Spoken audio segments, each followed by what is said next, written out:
Welcome to the video, What Drives a Premium Valuation, Part 2. In this video, we're going to extend on Part 1 and talk through some of the key factors that drive a premium valuation. And we're also going to talk about a couple other topics, such as the fact that there's no premium valuation without some level of buyer synergies in most cases.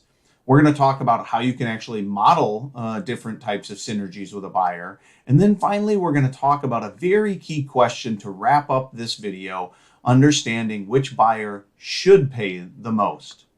Okay, simply put, no matter how good you are, you won't get his premium multiple type of evaluation unless there's some perceived level of synergy.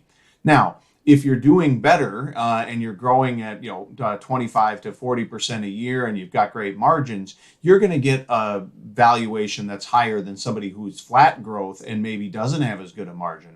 But the answer to what drives synergy and what drives premium valuation accordingly has everything to do with the change in the trajectory of the business between the buyer and the seller. And I call it the "you're already too good" problem. Many sellers, great sellers, they build their business up and maybe they get to $3 or $4 million worth of EBITDA. And they think, wow, if other businesses are trading at a 4x multiple, I should get a 7 or an 8x multiple. And while that might be true, the fact of the matter is that if a buyer comes in and looks at your business and you're already doing everything better than they could, the only way that they can think about it is that the performance might go down if they take it over. For example, is if you're already in every product in the niche and you're the number one listed product, and you've already optimized the listing to a 34% conversion rate, and you've already don't need any more capital because you've already released all the products that this sub niche can handle, the answer that they come back with is, where's the premium that I can add? I can't tell you how many times that I've had buyers, particularly private equity and growth equity, that have said to me, Scott, we're only going to buy businesses where we can add value after the sale. So let's talk about the way that shows up. As you can see in this 4-box model, there's different types of synergies. And rather than having one big long list, I like you to think about them in terms of where does the synergy show up, because it drives different parts of the value equation. So the first one is revenue-based synergies that show up in your business after the sale. They may own it, but it's still in what's called the seller side business. This would be things such as more variations because they have more working capital. They have more gas to put in the car goes farther. It might be marketplace expansions because they have expertise in Europe and you don't. Or it might be that they're very good at optimizing listings in this niche and you've been more of a product specialist rather than an Amazon specialist. The key point to recognize is that these are things that are going to drive growth after the sale. The next one might be, though, expense or cash efficiency types of synergies. They may be able to get lower shipping costs than you have because either you haven't focused on it or maybe they can get bulk rates. Or you might not have been able to renegotiate supplier terms and stuck on 70-30 where they might be able to get some payment terms. And you may have high overhead because you're frankly a smaller company. Maybe you've got $300,000-$400,000 worth of earnings. And when you factor in $50,000 to $100,000 worth of overhead, that's a bigger percentage than what the overhead is going to be for them. It's very important that you be able to understand these synergies and be able to communicate it to them. Now, I'll call it often thought about, and maybe a little bit less common, it might be synergies that you have in the buyer's business. So an example of that would be, is that if you have a one-time accessories product, but they have a recurring revenue, for example, you sell pet accessories and they sell pet food, or you sell wine accessories and they sell wine, you could bring in a steady stream of customers that could be cross-sold or upsold into their side, generating revenue in their business. Okay. Another example of this might be is that you're very good at D2C, Shopify, or social media advertising that not only is good for your SKUs, but good for theirs. And on the expense management side, maybe you have figured out how to optimize PPC costs and they haven't, and your expertise can help their business as well. Now remember, if you have 20 SKUs, but they have 400 SKUs, and you can even get a little bit of an improvement in their business, this can be a massive benefit and turn them from a pure financial buyer into a true premium paying strategic buyer. So think about synergies in this way, and it'll help you organize and categorize them better. Next, we'll talk about what do those synergy mean, or as I like to say, how can you make an acquisition cheap for the buyer? And you might be going, what? Wait a minute, does that mean that I'm going to take less money? That's not what you're taking this information in for. And the answer is no.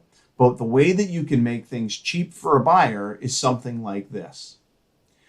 I want to value this business at an 8x multiple. Now, if I mention that to you, you might go, okay, Scott, that's a pretty crazy multiple, and I'm using it to highlight an example.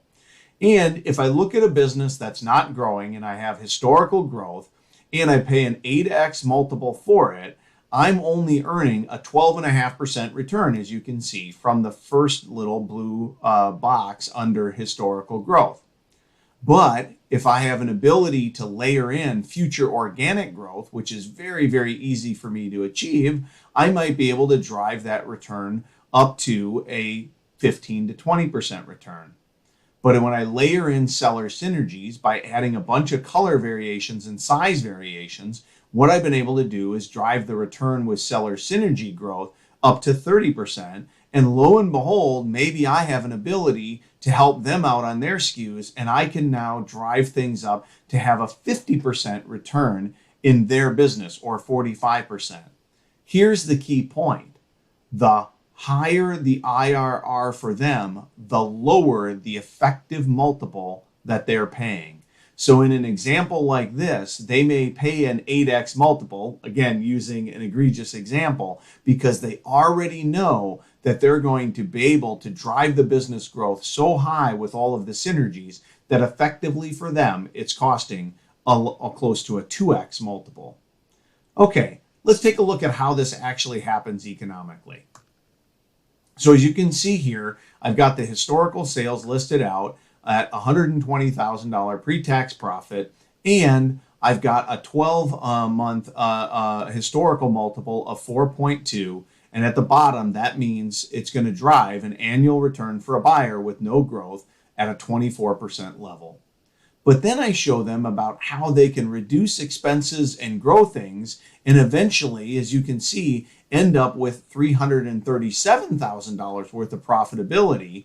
And if they paid $500,000 for the business, what ends up happening when I look at different ways of projecting growth and getting more profitable, I have driven their return from a 24% return to a whopping 67.5% return. Again, the numbers will change, but the concept is what's most important, because effectively, if you're giving them a 67.5% return, you've taken that 4.2 multiple and driven it down so that their buyer's effective multiple is only 1.5. Here's the key point to be thinking about. Increasing profit is the key driver of yield. More profitable growth, the better the yield is for the buyer. But synergies are the key driver of ensuring that that yield is going to show up, or at least in the buyer's mind, making it simpler in their mind that they can achieve it. And the more that you can demonstrate synergies, the more they're going to pay you a premium valuation, because they're going to feel like they can get to a higher yield or get to their target yield a lot easier with a lot less risk. Okay. Now that you understand the concept of synergies, you can start to go back to the scenario modeling that we have talked about previously and layer in what I call a strategic buyer scenario modeling process. If you remember before, it was a financial valuation, and you created your base case, which was your most accurate, 80 different 90% likelihood, you forecast your growth and then your expenses. Then you get into your worst case modeling and you start to go to your tank it to the bank number. And then finally you do your best case, and you look at, a less likelihood of happening, but it's still an achievable growth. Well, here's the second side of the equation. Now I look at me plus the buyer. What is the strategic valuation of this business? And I start to list out the synergies from my 4-box model. And I list them across each one of the different cases. They have more capital, so that's going to drive more numbers. They might have new geographies. They might be omni-channel. They might have up to 20 other synergies. We list 23 different synergies in our workbooks so that people can have a complete list of synergies to really assess against. And now you layer that against the base case, the worst case, and the best case. And let me ask you a question. If you had a model and you had the ability to do this and you layered in all of those capabilities, do you believe that the base, the worst, and the best case would be better for this particular buyer than on your own? And the answer to that question is, how does this buyer help me improve across all three of these scenarios? If you can make that case both to yourself and to the buyer, you have started to move from a financial valuation to a strategic or a premium valuation. Okay, so here's the key points in determining and projecting synergies. Think of them in that 4-box model to help organize them. Don't just list them, but quantify the synergies as part of your monthly scenario analysis modeling. And recognize that what's good for running a business is also good for selling it, and vice versa. A lot of the synergies that you might be listing with a buyer are actually today's bottlenecks that you can be working on.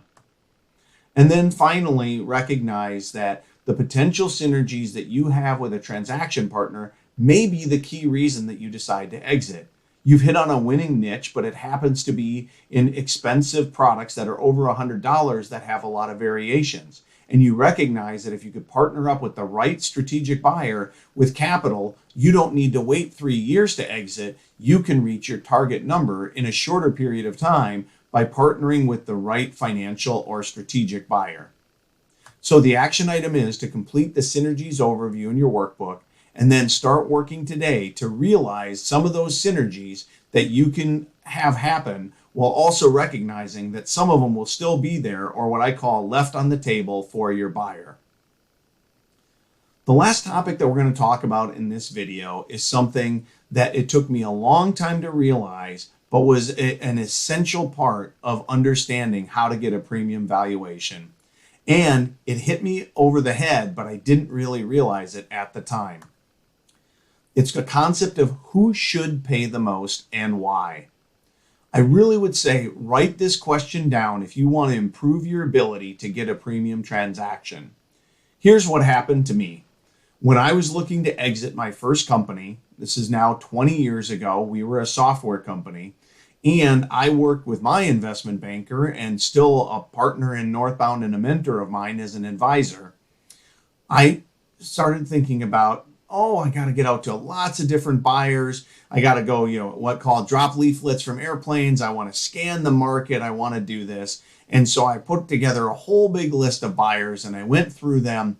And all of a sudden, this is the sentence that came back. Scott, go find Tom and get him to like you. I was like, well, what do you mean by that, Terry? He said, well, Tom's company is your buyer and he's the key decision maker that's going to approve the deal. So go get him to like you, talk to him, and then eventually what's going to happen is a year later, he's going to buy your company.